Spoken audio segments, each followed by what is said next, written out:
হঠাৎ করে 100-150 টাকা বেশি কেজিতে 380 টাকা কেজি বিক্রি করতেছে। ক্রয় ক্ষমতার একেবারে বাইরে সীমানায় চলে গেছে। কারসাজি করেও দাম বাড়াতে পারে, আবার আবহাওয়াজনিত কারণেও হয়তো কিছুটা হয়তো ট্রান্সপোর্টের সমস্যার কারণে হতে পারে। আবারও লঙ্কাকাণ্ড রাজধানীর কাঁচামরিচের বাজারে 2 দিনেই কেজিতে 150 থেকে 250 টাকা বেড়ে কারওয়ান বাজারে প্রতি কেজির দাম ঠেকেছে প্রায় 400-তে। 2 দিন আগে বিক্রি হয়েছে 120 টাকা, কালকে বিক্রি হয়েছে 200 টাকা, আজকে হয়েছে 380 টাকা। যারা 2 কেজি নেয় 250 গ্রাম নিতেছে আজকের বাজারে। গত সপ্তাহে ছিল 100 টাকা 120 টাকা, এই সপ্তাহে একটু বাড়ছে। দাম বৃদ্ধির কারণ হিসেবে কয়েকদিনের বৃষ্টিতে সরবরাহ সংকটকে দায়ী করছেন বিক্রেতারা। তাদের যুক্তি মানছেন ক্রেতারাও। তবে অসাধু ব্যবসায়ীরা যেন ভোক্তাকে জিম্মি করে ফায়দা লুটতে না পারে সেজন্য সরকারি নজরদারি চান তারা। এবার বৃষ্টি হয়েছে, গাছ মরে গেছে, আমদানি কম, কাঁচামালের কোনো সিন্ডিকেট চলে না, পচনশীল।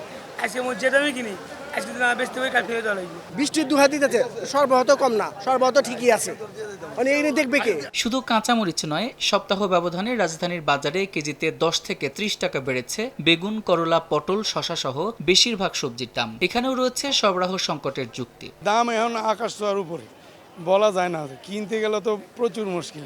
করলা উস্তা কেজি 20 থেকে 10 টাকা বাড়ছে, সব সবজির দাম বাড়তি 10 টাকা 20 টাকা। তবে মাসখানেকের বেশি সময় ধরে বেড়ে চলা চালের বাজার রয়েছে স্থিতিশীল। কারওয়ান বাজারে মোটা চালের কেজি পড়ছে 62 থেকে 63 টাকা, আর সরু চাল বিক্রি হচ্ছে 81 থেকে 82 টাকা কেজি দরে। গত সপ্তাহ থেকে এই সপ্তাহ পর্যন্ত মানে এখন আগের যে দাম ছিল ওই দামই এখন স্থগিত আছে, নতুন করে দাম বাড়েও নি আর কমেও নি। মুরগির বাজারেও নেই দামের ওঠানামা। প্রতি কেজি ব্রয়লার বিক্রি হচ্ছে 155 থেকে 160 টাকায়, সোনালীর দাম পড়ছে 280 থেকে 290 টাকা, আর দেশি মুরগি বিক্রি হচ্ছে 580 টাকায়। সাদিক হাসান ইমন, সময় সংবাদ, ঢাকা।